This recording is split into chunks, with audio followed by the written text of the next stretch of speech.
Hello and welcome. I am Kirsten Parsons with Ingleside. I want to thank each and every one of you for joining us today.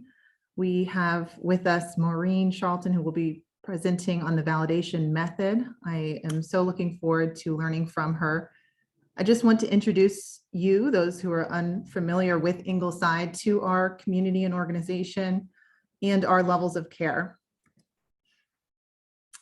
Today, we are looking specifically at caring for your loved one with a dementia diagnosis. I do want to make you aware that we do have memory support neighborhoods at the assisted living level of care.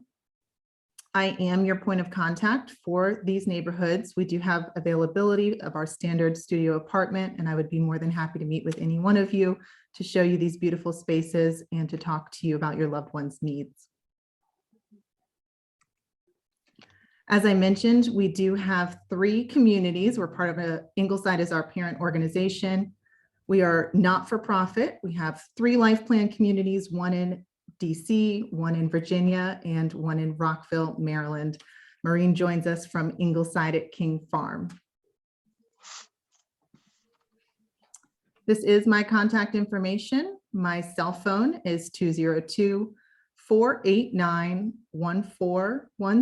If you are a texter, you are more than welcome to text or call me on that line. I would love to answer your questions about our 3 communities. So I don't want to delay you at all, Maureen. I know you've got some great information for us, so I'm going to pass it over to you. All right. Let me share my screen. Oops, I just hit the wrong button. Let me share my screen and get the presentation back up. Takes a minute. Don't peek, it's ahead of time, so we'll start from the beginning. All right, can everybody see that? I'm hoping so. Can you see it, Kirsten? So I think we're good. All right, I will just to introduce myself a little bit so you guys have an idea of who I am. I'm the Director of Memory Support Services and Programming here at Ingleside at King Farm. Absolutely love it here, love my job. I get the opportunity to engage with our residents, to help train our team, and we also have a social day program for people in the early stages of some form of cognitive decline. So I've done this for a number of years. I think if I added up, about 30 plus years of working with people with dementia and their families. I won't tell the whole story, but I completely came upon it by accident and absolutely love it. Found my passion. I'm incredibly passionate about wanting our folks with dementia to be treated well and with respect and in the best way that we possibly can. And families as well, because this is a journey, this is a struggle, and we're in this together. And the more that we can support each other, the more knowledge that we have to really help us kind of journey through this process, as well as trying to make the quality of life for our folks with dementia as high as it possibly can be. Not necessarily an easy task, but there are small things that we can do to make that happen. And one of those is the validation method. And just to give you some background, it was created by this woman here on your slide, Naomi File, back in 1982. I actually had the opportunity to hear her speak. I want to say it was 91 for an all-day seminar, and it absolutely revolutionized my thinking and my understanding of dementia, and really kind of forged and helped me focus on my future career, and just definitely had an impact. And I've also really been lucky to take 2 separate courses. They're both, I think, 10-day courses, had homework, and I had to write a paper and all kinds of things to be a certified validation worker level 1 and 2. And I say that all not to sound important, but to say there is a lot to the validation method.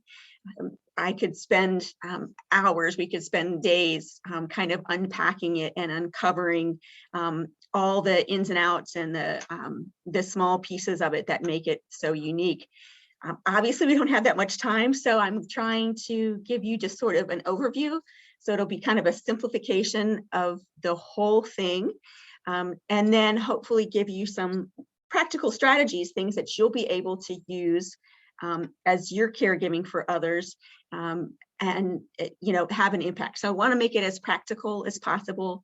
We will have time at the end for questions. We can probably do them via chat, or as well, we can get you guys unmuted if you have questions. But again, thank you for being here. So again, there's a lot of information to cover. I'm going to try and give the high level view, and then hopefully get to some really practical things that will help you. It is kind of hard to explain in some respects, but what Naomi calls here, it is kind of her explanation of it, is the validation method motivates older adults with cognitive impairment to be able to communicate more, to relieve some stress, and enhance their dignity and happiness in their final stages of life. And I would describe it really as kind of a specialized communication method. It's pretty widely accepted, I would say, across the world, and particularly in other parts of the world. The depth of the validation method is probably more utilized than we do in the US. However, it definitely is a common practice with people with dementia, kind of in its simplest form.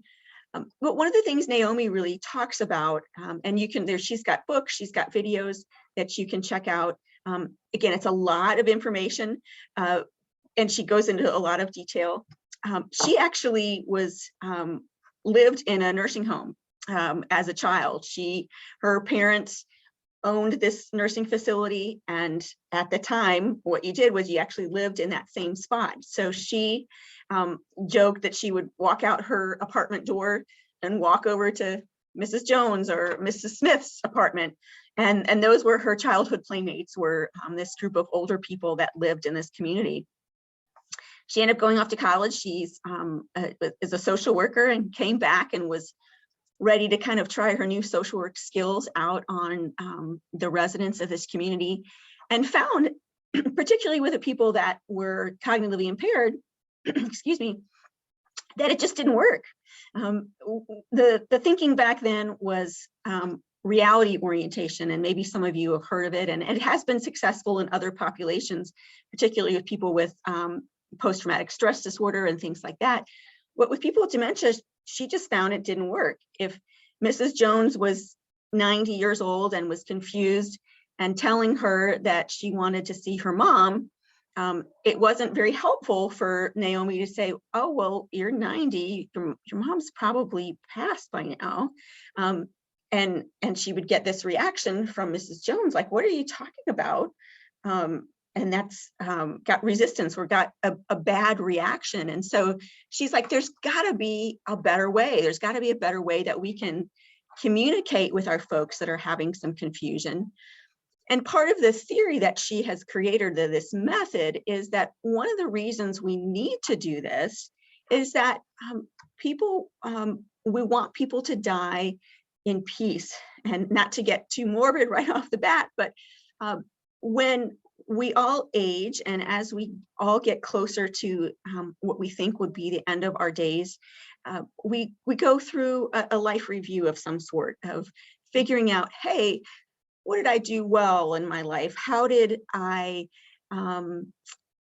what things did I accomplish? What's still that I need to work through? What are is there unfinished business? Is there something that maybe I kept a secret that I need to kind of unveil as I help myself prepare kind of for the ultimate, for death and for passing. And particularly people with dementia, when they do this, it doesn't always come out crystal clear. If I'm cognitively intact and I'm at the end of my life and I want to do some of this life review and work through some issues or concerns or resolve some unresolved issues, if I'm cognitively intact, I can have those conversations.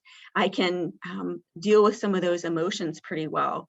If I'm not cognitively intact, a lot of those emotions and words and experiences are probably going to come out whether I want them to or not. A family member that I worked with years ago used to describe her mother, and she'd say, what comes up comes out. So if she's thinking it, if she's feeling it, she's just going to tell you. You know, there's no filter there anymore that says, you know what, that's really not appropriate to share, or don't say that, don't do that. And so part of this process is to really help people move to a place where they're at greater peace, whether that's kind of an internal thing, whether that's an experience, but to try and really help people feel that they are able, they can kind of reconcile their life and their experience. So some of the principles of validation that Naomi created, again, I just have tried to simplify it. So I've only listed 6, there's actually 11. And again, it's trying to just do a high level. If you have questions, we'll have time at the end.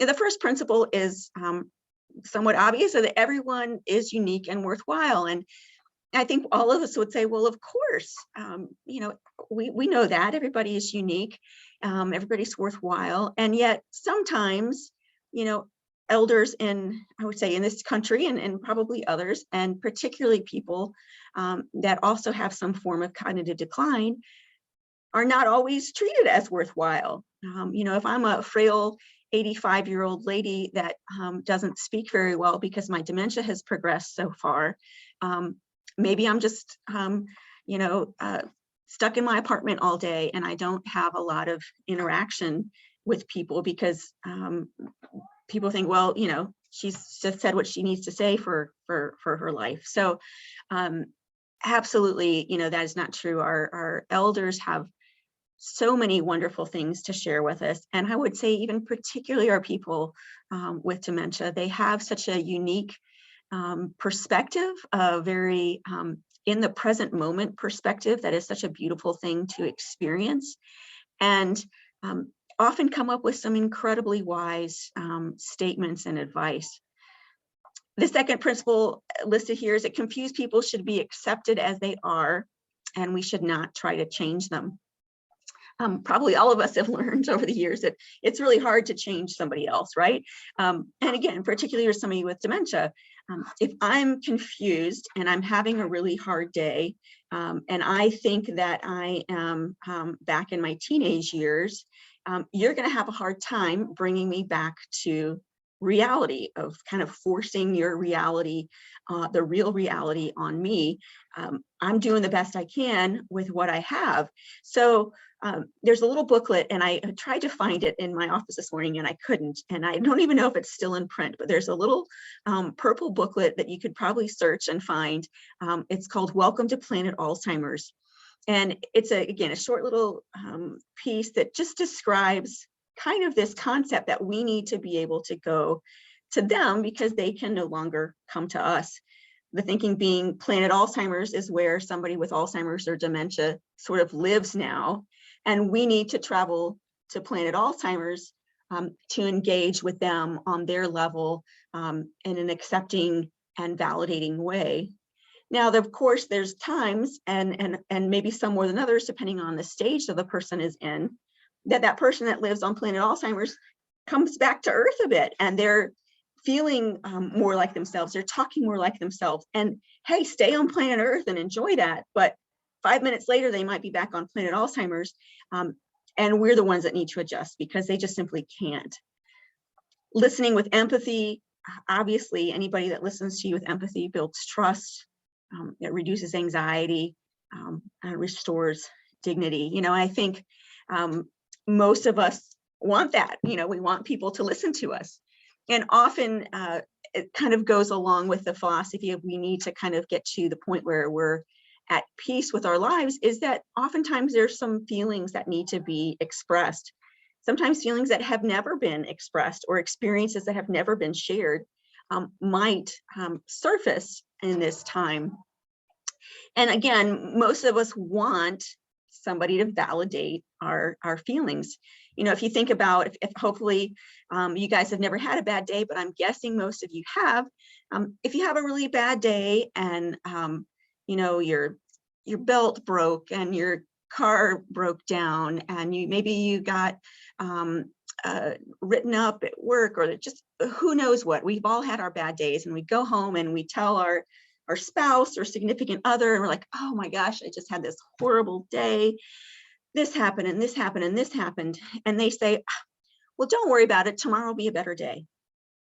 Now that's probably true. Hopefully my tomorrow will be better than what my today was, but that's really not what I wanted to hear, right? We wanted to hear something like, oh my gosh, I'm sorry.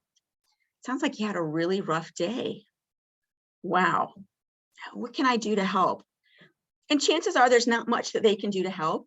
But just by acknowledging my frustration and my angst, that actually lessened some of that emotion for me. Didn't make my bad day go away, but it took some of the oomph out of it, for lack of a better word. And so feelings are really important with the validation method to kind of jump in and go with the flow with folks that are maybe expressing some things in an unusual way or in a very demonstrative way. The other thought here is that all behavior has meaning. I remember kind of this being revolutionary to me 30 years ago, because we didn't really view people with dementia, their behaviors. We just kind of thought they were random and they didn't make sense. But the reality is everything we do has meaning, and everything somebody with dementia has meaning. And what happens is they lose some of their communication skills to be able to communicate some of their needs or their wants or their wishes. And so sometimes it comes out as a behavior, and we have to kind of read between the lines and figure out what might be going on. And the last principle I'll just briefly talk about is that early learned behaviors often return when verbal and memory abilities fail. You know, I liken Alzheimer's disease to, or dementia to, like going through life in reverse. The official term is called retrogenesis, but I'm going to remember things from the past better than I'm going to remember things from today. And as I go throughout the disease and start having more challenges remembering and start having more challenges verbally expressing myself, I'm going to kind of resort to things that I've said before. Maybe I make more noises that I would have when I was a very young child, rather than getting all the words out, but I'm still able to verbalize. I'm still able to often move and do the things that I want to do. It just doesn't always make sense. So it's, again, sort of where we get to read between the lines and try and figure out what might be going on and how do I jump in and support this person. Some of the benefits of validation, again, these are just a few, and again, just kind of an overview of what some of those things are. But if you can imagine the things we've just been talking about, if I'm validated, if I'm having a rough day, something's not right, the world doesn't seem to make sense to me, and you validate me, you come and support me, then that's going to increase my self-worth. I'm going to feel better about myself, and that's going to lessen some of my anxiety and stress.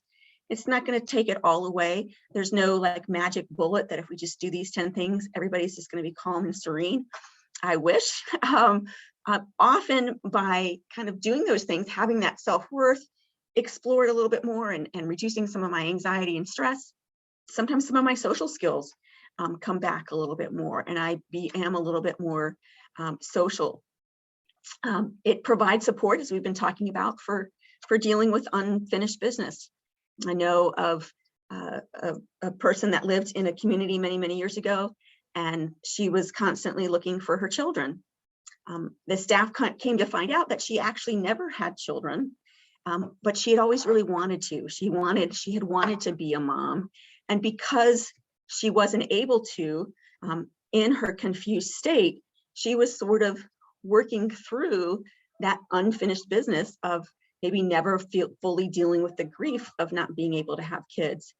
Now, again, I don't want to go too much into that because I don't want it to be like psychobabble, and it's kind of a hard concept to understand, but I can 100% tell you I have seen things like that happen on many, many occasions, and it's really quite powerful, as we'll talk about in a bit. using good communication skills and using the validation method can help you as a caregiver prevent some burnout. It's a hard job. It's stressful. It's 24/7. It is hard to get a break sometimes. But if you can kind of make that switch and try and enter their world, kind of like if you're willing to go to Planet Alzheimer's sometimes and not make them join us here on Earth, you'll find that will actually decrease some of your risk for burnout, because they're less stressed. And then when they're less stressed, you're less stressed. And if you're coming from a place of kind of having some skills and tactics for dealing with some of this, it helps you feel and be more successful as a caregiver. Can certainly decrease depression over time. And it can even in certain situations, again, this is not a one size fits all magic bullet, that can decrease the use of medications that we use to affect mood and behavior, which is really important because a lot of us don't want to take a lot of medications, and a lot of the medications that we do have for mood and behavior also have other side effects that can impact other parts of our life. So again, lots of benefits. It's a great concept. And so now the question is, well, what the heck is this and how do I do it? What does it look like? What do I say? What do I do?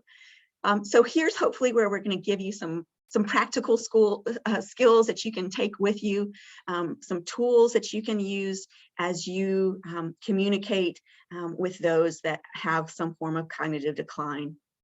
And the first one, these aren't really in any particular order other than the first one, I would say, and that is you need to center yourself, whether that's taking a few deep breaths, focusing on something on the room to kind of get your attention on other things.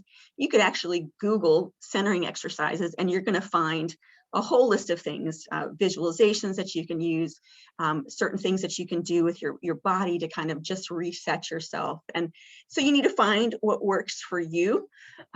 For me, when I'm in a situation or I'm about to jump into a conversation or have an interaction with somebody that I think might be challenging, or I want to make sure that I'm kind of really there, I'll often take several deep breaths and then just kind of do some self-talk, like, okay, Maureen, focus in, be in the moment. Don't be worrying about your phone. Don't be worrying about email. Just kind of try and be there. And that really helps us, helps us sometimes go, oh, you know what? I need to center myself and I need to go to Planet Alzheimer's right now, instead of trying to make my loved one stay with me. So kind of just centering yourself, refocusing, and again, easier said than done, especially when you're tired, when you're stressed, when you've just got a lot going on. But it really can make a difference in how successful and how connected that interaction might be. The next thing I've got listed is to calibrate. And what I mean by that is basically just to try and get in sync with the person. Look at them and figure out where are they at? What do we think they're feeling or thinking? Are they upset? Are they happy? Are they staring into space? What is their posture telling us? Are they kind of slumped over? Are they sitting upright? Or are they have their arms crossed? Kind of getting a sense of where we think they are, kind of read them a bit, if you per se, and then try and calibrate with that, kind of get yourself in sync with that. That doesn't mean you, if somebody's got their shoulders slumped over that you come over and they can't see you, but just trying to sense that mood and what they're putting off. And we need to then approach them with empathy. We could spend a long time just talking about approaching people with dementia. And as a family member, a lot of times you have the advantage. You know them, you've lived with them for years. And so you are able to easily get into somebody's space. It's okay for you to kind of get closer to them because that's a habit that you've had all of your life. Their personal space is not as sacred as it would be for somebody like me, a professional, kind of coming into that space. So you have an advantage, but I would say don't take that for granted. Remember that it really is important to approach people in a way, maybe you speak their name, you wave, you get their attention, you try and come at them from the front, and really kind of engage and connect with them before we try and do too much else. So if I've done those things and I've come and then somebody says something to me, for example, I had a resident that every evening she would say, "I'm looking for my youngins." And so again, I don't want to throw reality on her. She was 80 something, lived in a community. Her children were grown up and had youngins of their own. And if I had told that to her, she'd be like, "Well, what are you talking about? I got to find my youngins." Because in her mind, they were young. So I would simply rephrase it. I also don't want to lie. And there's controversy on this. We call it therapeutic lying. And then I heard one time it called therapeutic fiblets. And I thought to myself, if we have to call it something else, maybe we shouldn't be lying. That's being said, there is a time and a place, and if it works, do it. You know, if you found a lie or you found something that works for the person that you're caring for, I'd say go with it. But if you find that that's not satisfying them, if they're just more frustrated by that, or say in this example, I say, "Well, your youngins will be here later."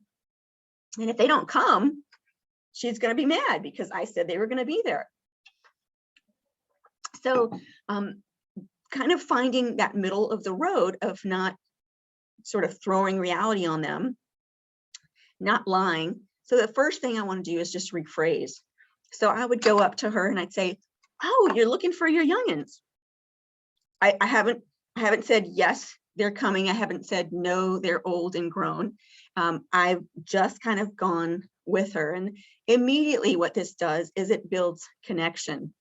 She senses, "Oh, wow, somebody's hearing what I'm saying. Somebody's coming alongside of me." Instead of saying, "Oh, don't worry about it. Go, come on, let's sit down. It's time for dinner. Oh, your kids will be here later. Oh, don't worry about it." And they just feel put off and sort of not important. But if I jump in with her and say, "Oh my gosh, you're looking for your youngins," I've simply rephrased it. I haven't gone into either camp, and I've built some immediate trust with her. And then in doing so, it also gives me time to think, okay, well, what am I going to do next? So if you have somebody that says something sometime that you're like, I have no idea how to respond to this, just rephrasing it, again, sort of buys you a little bit of time to then figure it out. Because we as caregivers don't have cognitive decline. We might have some cognitive stress, but hopefully we don't have any cognitive decline. So I can be thinking and be strategic about what am I going to say next? How am I going to say it? So the next thing I'm going to do is really ask some questions. "You're looking for your youngins?" She says, "Yeah." And I say, "Well, where do you think they are? What do you think they're doing? Tell me about them. How old are they? What do they look like? What are their names?" And hopefully, if it's your family, obviously you know that information and you can engage a little bit more specifically. But even if she doesn't know that information, again, I'm sort of buying that connection. And it does, it just makes all the difference, because I feel like, and Naomi, this is part of the philosophy, is that oftentimes as people are expressing things like, "I'm looking for my children, I'm looking for my mom, I want to go home," it's not always, what's behind it is not always what they're saying. What's behind it is probably more of an emotional something. And if I correct them and I try and bring them to reality, I'm not making that connection. If I connect with them, they sense that. And, it's almost as if at times I've been with residents, they say something like, "I'm looking for my mom." And at the end of the conversation, they'll say, "I know my mom is not here." And I know that residents and people with dementia will often say things that don't make sense. And they're doing, what's coming out isn't necessarily what they are trying to say. And they know that it's not right some of the time. And it's as if they're saying, "Life doesn't make sense anymore. I'm confused. I'm looking for my kids. I'm looking for my house. I'm looking for mom."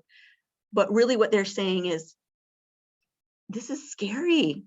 Can you just be with me? Can you be present with me? Can you connect with me?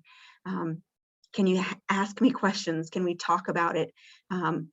Because on some level, I believe they know what they're saying isn't quite right. They just want somebody to join them on the journey.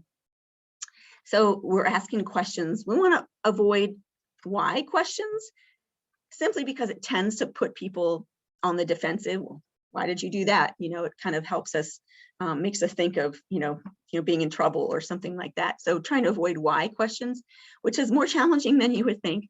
And we're just really trying to engage in conversation. And in doing so, trying to affirm and compliment people. If I'm looking for my children, one of the things you might say in the conversation is, wow, you must be a really good mom. It looks like you're really concerned about your kids. And I'm like, yeah, I don't know about you moms, but how many times do you get told you're a good mom? Probably not as often as we'd all like, right? So trying to find ways to sincerely affirm people for their emotions, for their thoughts, for their role, to just build them up. Using touch can be very powerful. Holding their hand, rubbing their back, wiping a tear, even many different things. And again, as family members, you have a little bit of an edge on that because you can do that usually without permission or without really thinking too much about it because you're used to touching your family. As a professional, again, it's a little bit differently, and we just have to kind of earn their permission. But it does make a difference. And again, we all like, I think, to be touched, not everybody, but most people. And so that can be really powerful and just kind of another layer of connection. And just kind of through this whole process in the asking questions and approaching people, we really kind of want people to reminisce and to think. And again, if I know this person really well and I want to move a conversation in a certain direction, maybe I can reminisce about something that they like. The lady I mentioned loved to cook, and usually this behavior came in the late afternoon, and I could say, I bet you're a good cook. What do you like to cook? What's your signature dish? And again, she may not be able to answer all those questions, but we kind of got the conversation moving. And then I could say, well, you know what, let's go grab something to eat. And I could take her into the dining room and she would eat. But if I just tried to say, it's time to eat, your kids are not here, she's probably not going to eat very well. I need to take that time to connect and really be with her.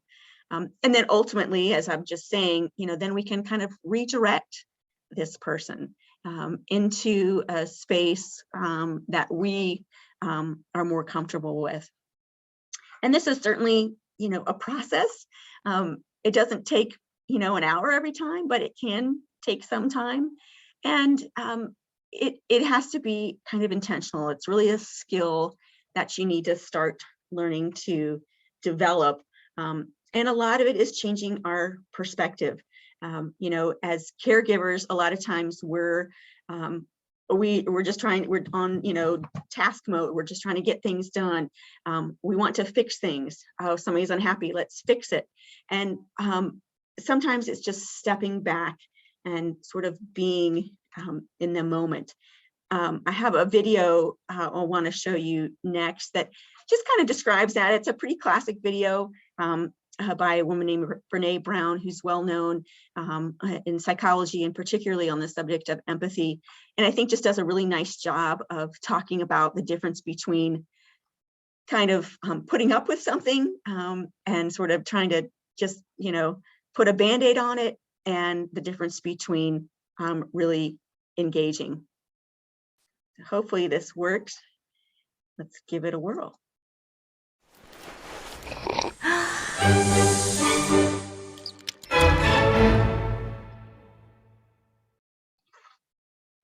So what is empathy, and why is it very different than sympathy? Empathy fuels connection, sympathy drives. Oops, I was trying to peek on the chat. That probably wasn't a good idea. We'll start again.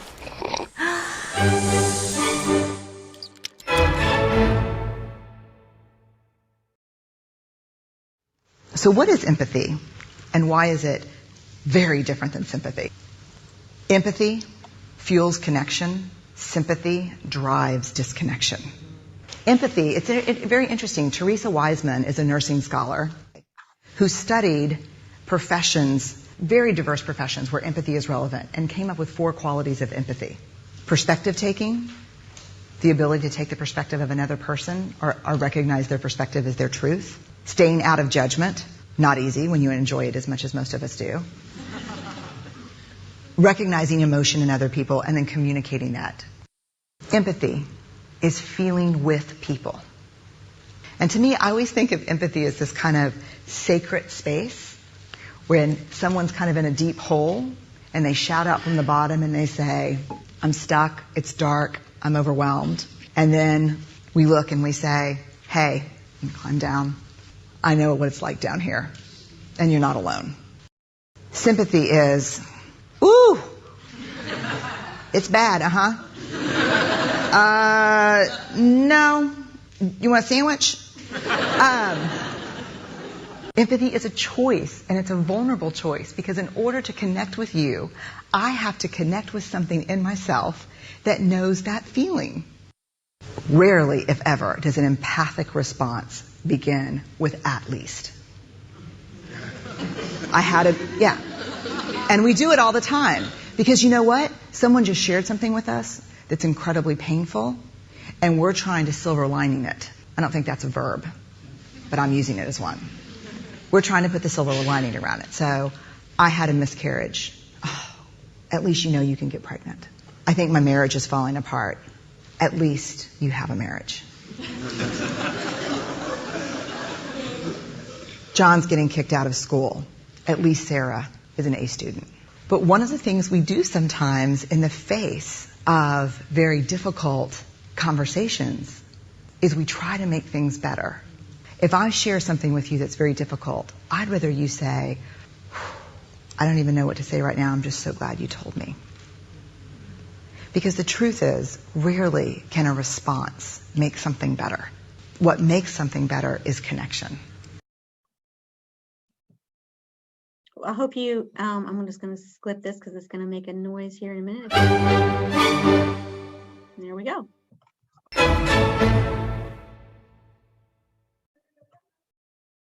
Oops. Let's see.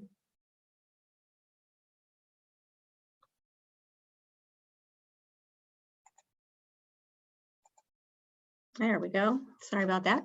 So again, I think it's a really powerful video because it helps us kind of see the difference between sort of placating somebody and then sort of really being with them. Another aspect of validation, because we've talked a lot about some verbal techniques, which are really important and can really be utilized well. But people later in the disease process often lose some of their ability with verbal expression. They can't get the word quite out. They say something wrong. Again, like we were talking about earlier, saying things that's not exactly what they were trying to say. So one of the things that is really helpful is to use some of these techniques. And the first one is use ambiguity. You know, if you don't know what somebody's upset about and they're not able to verbalize it, you can say, I see you're really upset about that.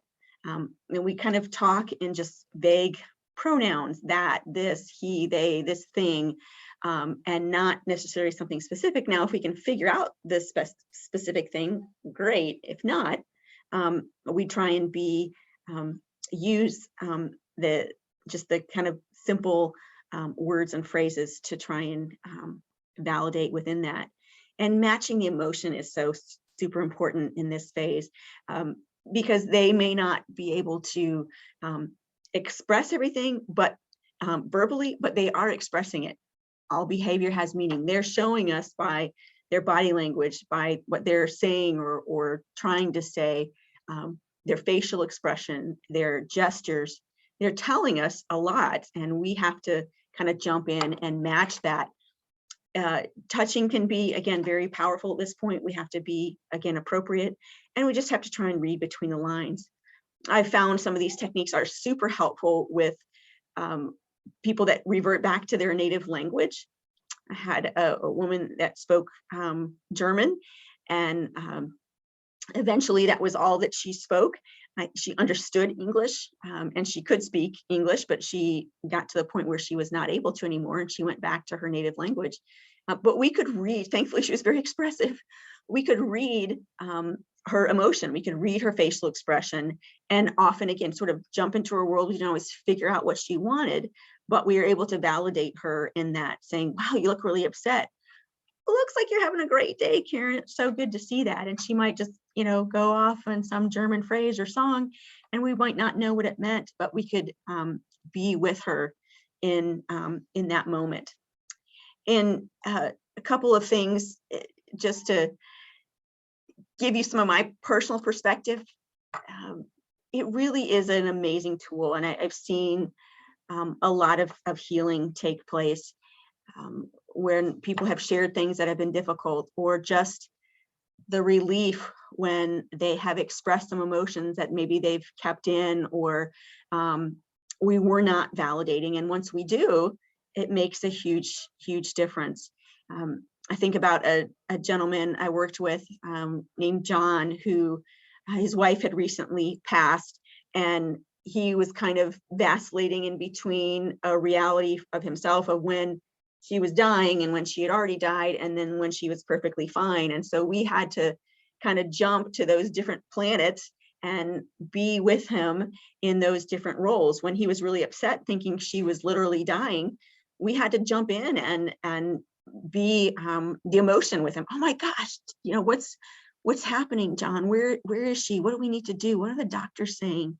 And so many times at the end of our conversation, he would say, she's gone, isn't she?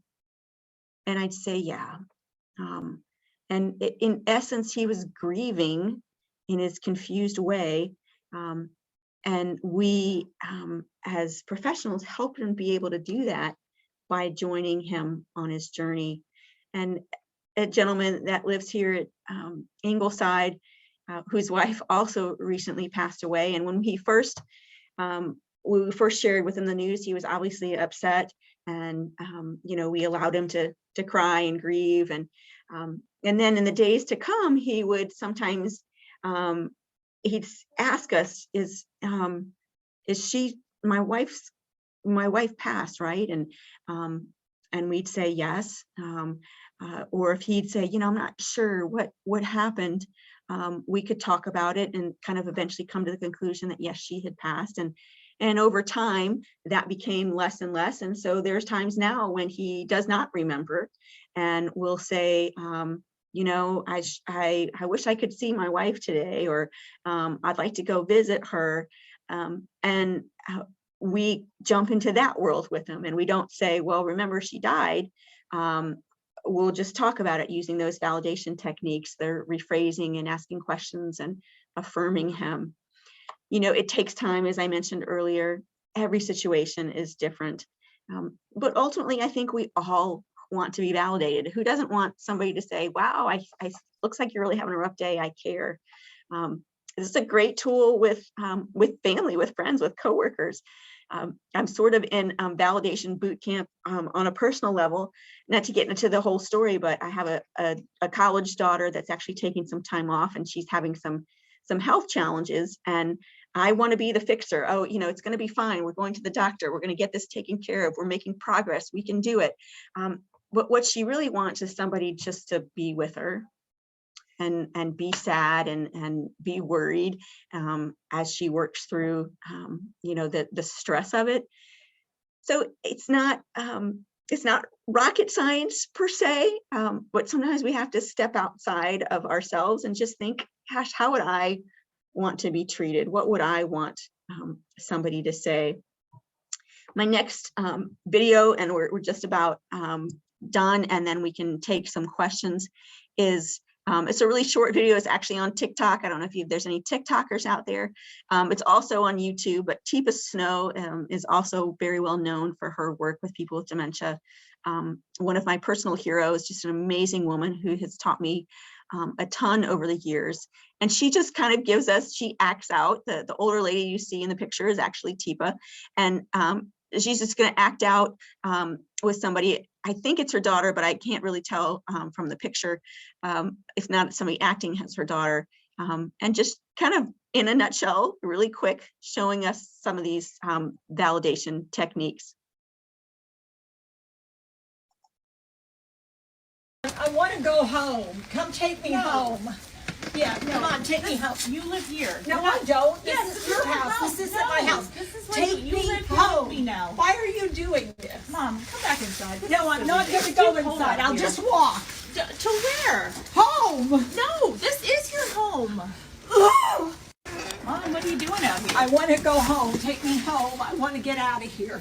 You're wanting to go home. Yeah. You're wanting to get out of here. Get me out of here. I need to go. Here is not I right. want to get home. You want to get home. Yeah. All right. So, Yeah. look, I've got food on the stove. Can we eat first and then we'll get out of here? Well, you can eat. I'm not hungry. All right. Can you come Yeah, help me I mean, finish up? but don't trick me. You don't want to be tricked. No. No, I'm not going to So trick you. after we eat, you After eat, we or eat. we eat, or whatever, you're going to take me? We'll get in the car and go for a ride. Yep. No, I want to go And you're home. wanting to go home. Yeah. We'll get in the car. Okay. All right. I'm not staying long. No, we're just having Okay. food. All right.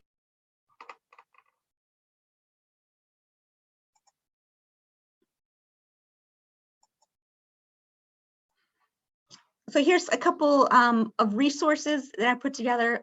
Tipa's got some great information on her website, which is listed there, as well as on YouTube. And there's actually links to YouTube from her site. There are just really quick little snippets like that sometimes just get us to think a little bit differently. The top one is the Validation Institute, where you can get a lot more information about the validation method. And then, of course, the Alzheimer's Association, great organization that's got tons of resources, educational materials, and also a 24/7 helpline. So I think there's me and my information. Feel free to email me or call me. I believe we'll probably be emailing this presentation out to everybody. So if there are questions, you can get to those links, and then also reach out to Kirsten or I if we can be of any assistance. So hopefully that made some sense, and we can answer some questions. Maureen, you were so wonderful. And I think you even made me a little emotional. You are so authentic, and I just appreciate the care that you provided our communities, and then the extension of that care to the broader community as you share virtually, with those. We don't all even have to be in the same space, the same district or state, and we're all getting to benefit from your experience and your education. So thank you so much for sharing with us today. We do have, I think, a few comments in the chat. I don't see some specific questions, but I'll give you a minute maybe to read through if there's anything you want to address in the chat. And I just want to let our viewers know that we do have an educational event coming up next month. We do try to host something just about every month or every other month for you. We have a handful of professionals that we work closely with to educate ourselves, our staff, and then our families as well. So you have one up on your screen now. I will also email this information out to you. So if you don't register today, don't worry about that. I will send it out again, as well as the link to today's recording with Maureen. Maureen, any questions that you see in the chat or anything that you want to address? I'm going to drop my contact information in the chat. So I would say the one was about we're selling our house and renting an apartment for 2 years, and the loved one repeatedly asks, what will you do after these 2 years? I say, I don't know, and he's not satisfied with the answer. And so, yeah, I do think, it's a judgment call. If there's, again, I'm not a fan of therapeutic lying, but sometimes coming up with something that makes sense to the person is really our best strategy.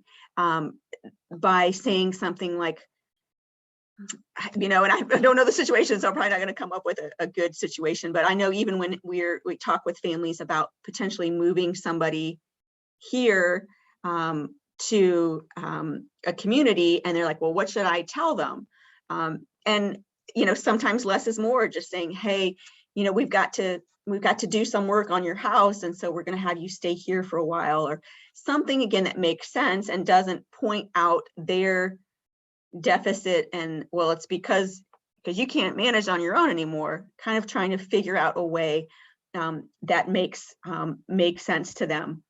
And Maureen, when I Hopefully read that that helps. comment, I thought about what you had said on empathy, that just validating in that concern, the fear that may be coming up is, what are you going to do with me in 2 years? And so that's Right. not the question that needs to be answered. The question that needs to be answered is that you are safe, you're cared for, you're loved. So again and again, that reminder of, no matter what happens in 2 years, I'm going to still be your friend, your partner, your wife. I'm going to be with you. Right. And not specifically maybe addressing where they will live or if they will live together. Right. And I love the question about my daughter. You know, it's funny because I actually, I talked to her about, she's actually helped me with residents in the past and has volunteered in communities that I've worked. And so she knows the validation method well. And so I've actually kind of already shared that with her, but good point. I appreciate it. And then somebody had a question about paranoia.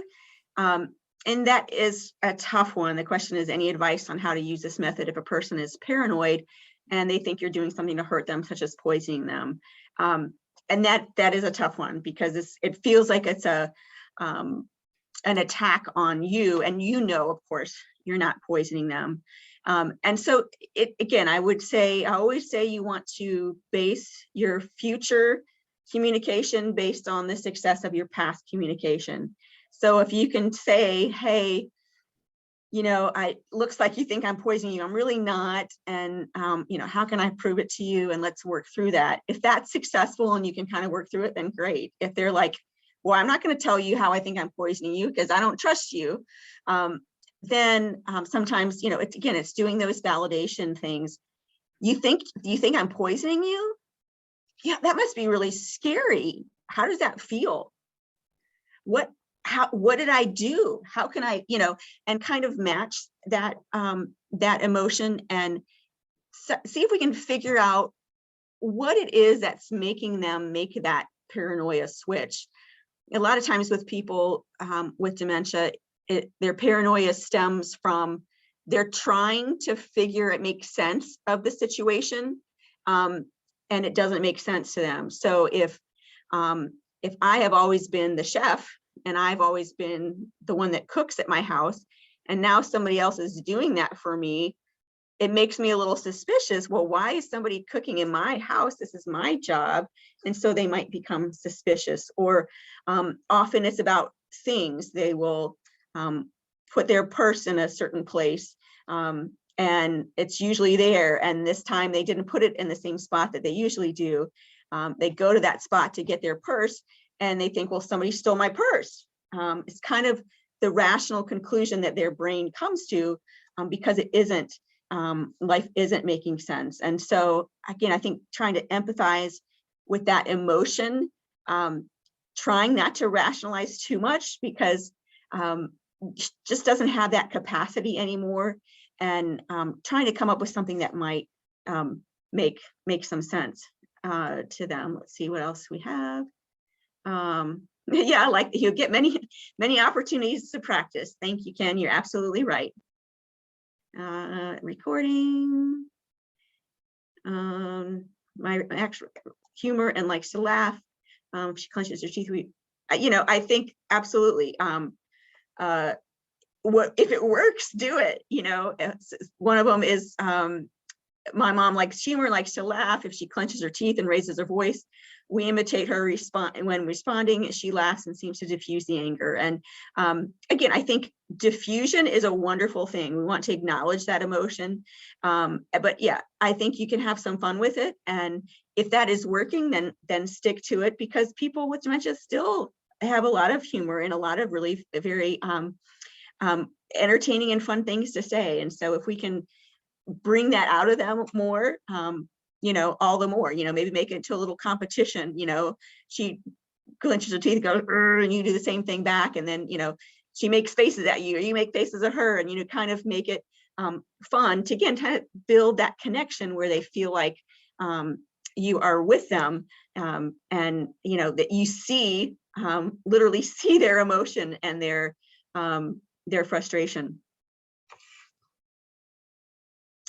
I think I got through everything, but if I'm missing something, I think you are all caught up in the chat, and I just want to let everybody know both Maureen's slides and the recording for today's presentation will be emailed out to all registrants, and then you are certainly free to share that with those in your circles. Maybe you're in a support care group.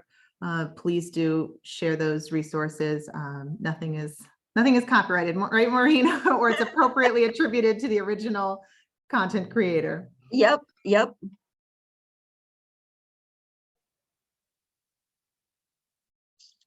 Well, great. Well, All we right, appreciate I think, you yeah, I guys. think that's it on the question front. Maureen, thank you so much for spending some of your time with us today. Please do reach out to all of our audience members. You have my email and Maureen's email. Please do reach out. And then, of course, you'll be receiving an email from me with the recording and slides. Thanks for joining us today. I'm going to end the presentation now. Thanks.